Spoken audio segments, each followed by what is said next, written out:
Donnie and Dolly. The team is supported by ableauctions.ca. Closing your business? We can help.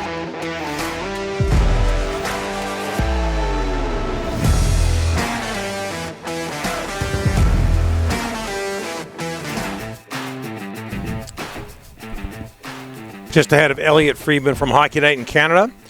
Our guest today, including Elliotte, sponsored by Passant Motors. Passant Motors is turning the big 3-0, and they are ready to celebrate with some amazing deals. Find out more at passantmotors.com. How's your lip? Good? It's good. It's good. It's good. I won't do what I did in the first hour again. I promise. Put some balm on it. I will. Okay, Elliotte Friedman joins us now from Hockey Night in Canada and the 31 Thoughts podcast, which last time I checked hasn't been changed to 32 Thoughts. Elliotte, thanks for doing this. How are you, sir? I'm good, Don. How are you doing? How you doing, Rick? Always good talking to you, Elliotte. Not that we'd ever text or call before, but anyways, it's always good to have you on the air. Hey, Elliotte, Kirill Kaprizov has reportedly turned down a deal, and I'm condensing things here, $9 million a year. What do you think that means for Elias Pettersson and the Canucks? Well, I knew that. Obviously, I know that when you come on Vancouver, that's what everybody wants to talk about. Mm-hmm. My general feeling is, from what I understand, the Canucks and the Pettersson Hughes camp at CAA, they speak basically every day, from what I've been told. They basically talk every day, or at least communicate every day, and they try to figure this out. It's so, I got to say, it's a strange one in the sense that, I think with Brady Tkachuk all summer, they were talking long-term deal. And now I think they've started to talk about the possibility of I know they started to talk about the possibility of a shorter-term deal just because they couldn't get a long-term deal done. Kaprizov, Don, as you mentioned, they initially talked long-term. Kaprizov said no, and now they're talking about a 5-year deal. Dahlin, I think that one's going to be, it sounds like that one might be a short-term deal. But the toughest thing about the Pettersson-Hughes one, guys, is they've been all over the map. Like, you guys have heard the same things I have. For Pettersson, they've rarely talked term, but for Hughes, it's kind of been all over the place. And I just think that they're working on trying to find common ground. But I absolutely think, in Pettersson's case, the Kaprizov negotiations loom large over this because Pettersson compares very favorably to him, and if his number hits 9, you know that's going to be used. Yeah, that's not going to build confidence here in Vancouver, Elliotte, when you use the phrase all over the place. Well, I just think that I don't necessarily think, Don, it's a bad thing. Mm-hmm. I just think that they've considered everything. Especially with Hughes. I think they've really, because his situation's unique, doesn't really have any rights.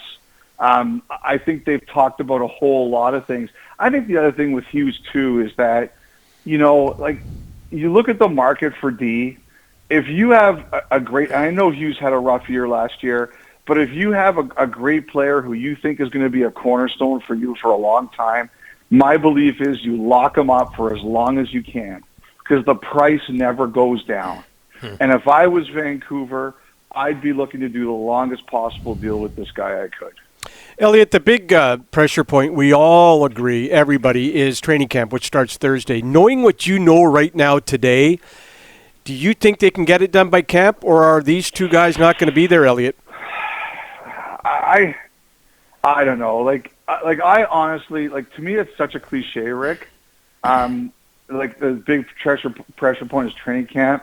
I don't think it is. I think the real pressure point is the start of the season. Right. I really do. I just think players now they take such good care of themselves. They're in good shape. The best players are total hockey nerds who are always fiddling on their games and taking pride in their games. When Travis Green comes out and says, I want both these players in camp, I totally get it. That's what Travis Green should be saying. But if Quinn Hughes and Pettersson aren't there at the beginning of training camp, I know the Canucks won't like to hear this. I don't think that's a big deal. But if they're not there for the start of the season, it's obviously a big deal. And I think that's the true pressure point for the player and the team, because there will be players who say, enough of this, I don't want to miss games. Elliotte, I want to ask you about vaccinated players, what you're hearing around the league. I know there's, the Canucks haven't. Some teams have said everyone's vaccinated. The Canucks have not. But what are your thoughts on releasing that info, and what do you heard of the Canucks? I haven't heard anything specific to the Canucks. I have heard of some situations. I have heard some situations with teams where, hang on a sec, Maxie. I have heard some situations with teams where there have been concerns about players, but I haven't heard that specifically with Vancouver. I'll tell you what, Max, it's downstairs on the couch. I'll tell you what I have heard. I have heard of, there were at least two cases I've heard in the last week, where there were players who were not sure about getting vaccinated, who, kind of had, for lack of a better term, Rick, come to Jesus moments, and basically said, the team said, you're going to hurt us if you don't do it. Wow. And I think, and I believe that these two players are going to do it. I also know of one player who was considering not playing this year and then changed his mind because he wanted to play. And so, I think they're, obviously the Montreal Canadiens prospect we saw yesterday, he is unvaccinated and has to go through a quarantine.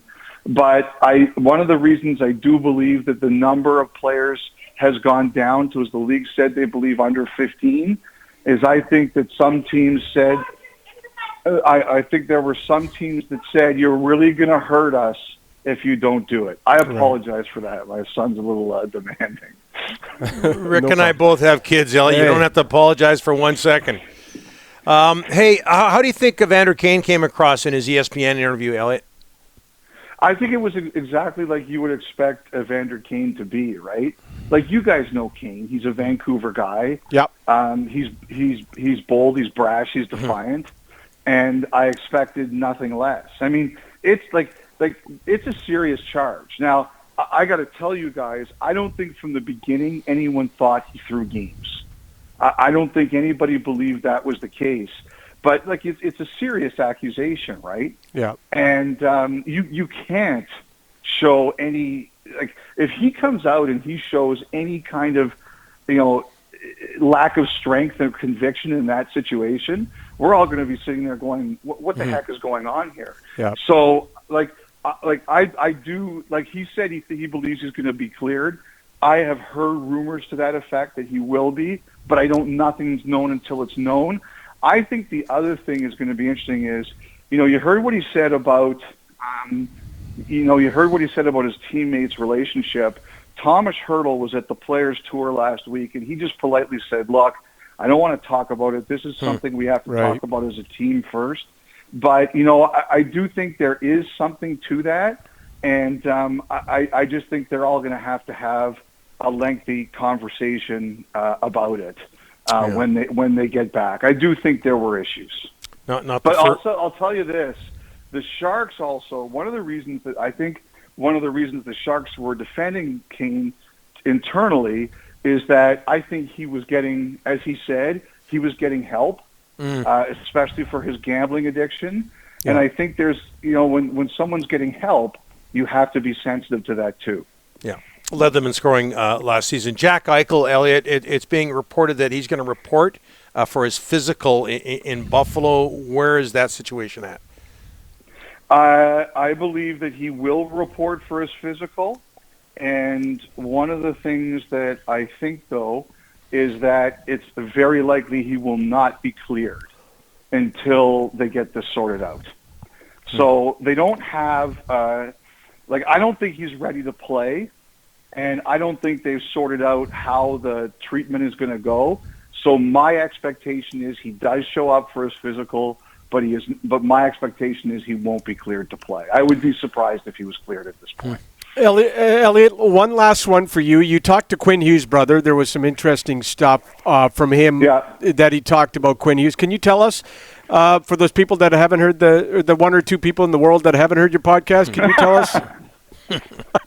Well, I was going to say, if you're not listening to my podcast, why aren't you listening to my podcast? Thank you. But, I thought, first of all, he's bold, Jack. Like that kid has no lack of confidence, and I think the league needs that. He's like Pettersson. He reminds me of Pettersson that way, in a way. But, he basically said that he was obviously thrilled when New Jersey drafted Luke, and I said, people are worried that, I was joking that Vancouver fans were all paranoid that Quinn's going to go there too. And he laughed and he said Quinn loves Vancouver, but I've already started the recruitment process. And, we were kind of kidding about it, but, he pointed out that Quinn loves Vancouver, and he also said that he thought that his brother was disrespected last year because the team had a bad year and he took a lot of minuses. And you know what? Like, I can't fault the guy for standing up for his brother. Hey, look.